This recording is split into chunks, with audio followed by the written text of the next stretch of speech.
You wake up every morning and feel like you're living someone else's life.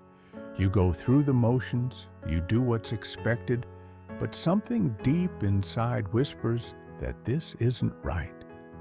Most people ignore that whisper for years, maybe forever. This is the story of a man who ignored it for 12 years, until one letter changed everything.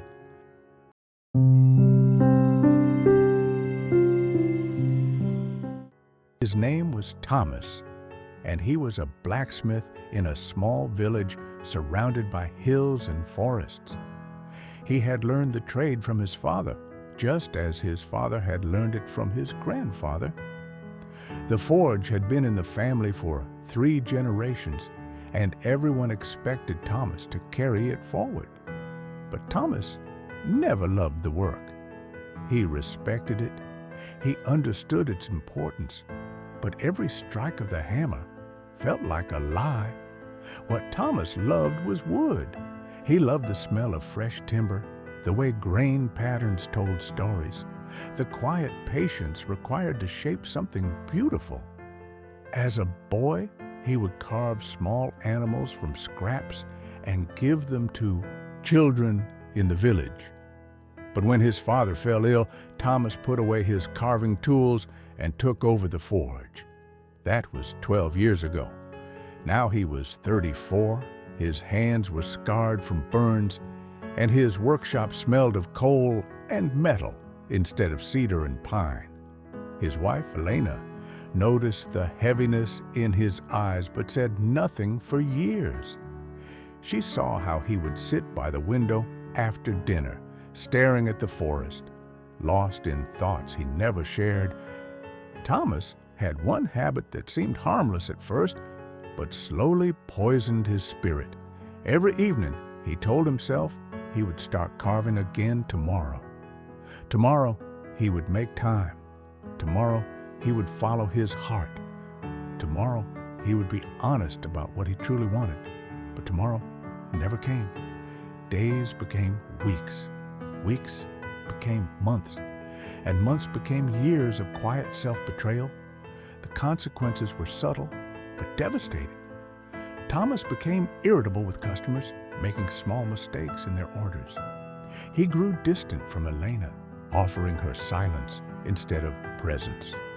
He stopped attending village gatherings, feeling like a fraud among people who seemed content with their lives. His self-esteem withered because every day at the forge reminded him that he was choosing safety over truth. Then one autumn morning, a letter arrived. It was from a furniture maker in the distant city, a man named Henrik, who had seen one of Thomas's childhood carvings in a traveler's home. Henrik wrote that he was looking for a woodworker to join his workshop, someone with natural talent and a patient hand. He offered Thomas an apprenticeship, a chance to learn the craft properly and build a new career. Thomas read the letter 3 times, his heart pounding with hope and terror. Elena found him sitting at the kitchen table, the letter trembling in his hands. She asked what it said, and for the first time in years, Thomas told her the truth. He confessed that he had been miserable, that he had wasted 12 years doing work that drained his soul. He expected disappointment or anger, but Elena simply took his hand and asked one question.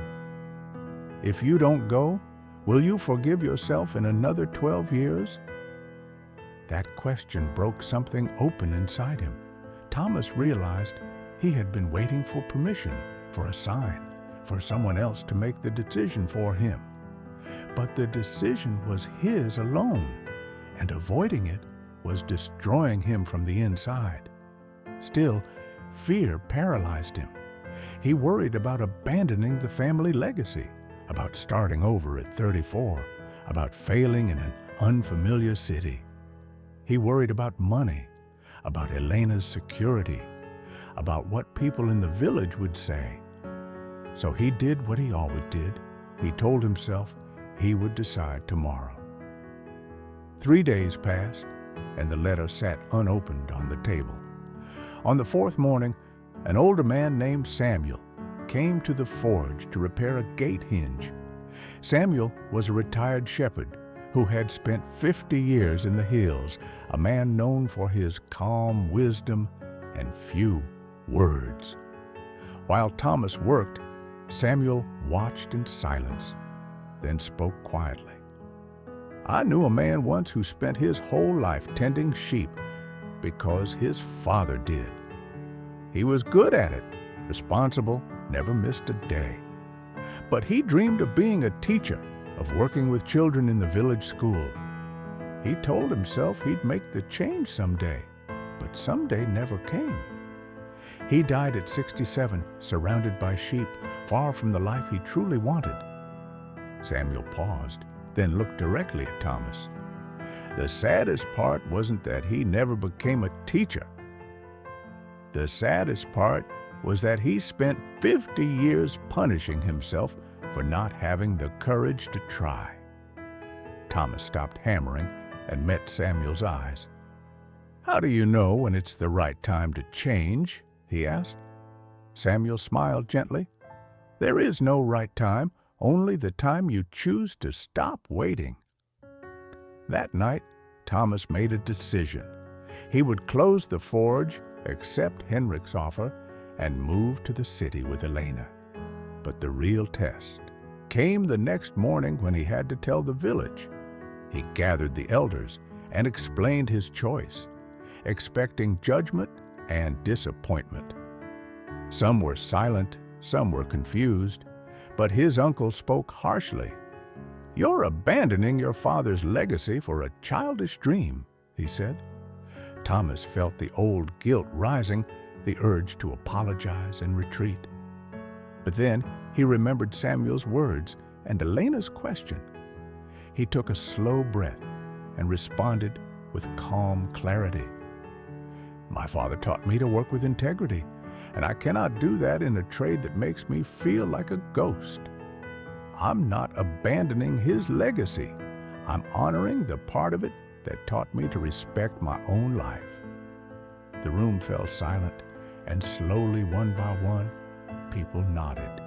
His uncle said nothing more, but there was a flicker of understanding in his eyes. 2 weeks later, Thomas and Elena packed their belongings and left for the city. The journey was long and uncertain, but Thomas felt lighter than he had in years. When they arrived, Henrik welcomed them warmly and showed Thomas the workshop, a bright space filled with wood, tools, and the smell of sawdust. For the first time in 12 years, Thomas felt like he was exactly where he belonged. The apprenticeship was difficult. His hands were used to metal, not wood, and he made many mistakes.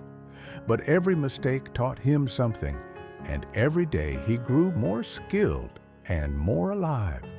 6 months later, Thomas completed his first commissioned piece, a rocking chair for a young mother. When she saw it, she wept and said it was the most beautiful thing she had ever owned. Thomas realized that this was the work he was meant to do, not because it was easy, but because it made him feel whole.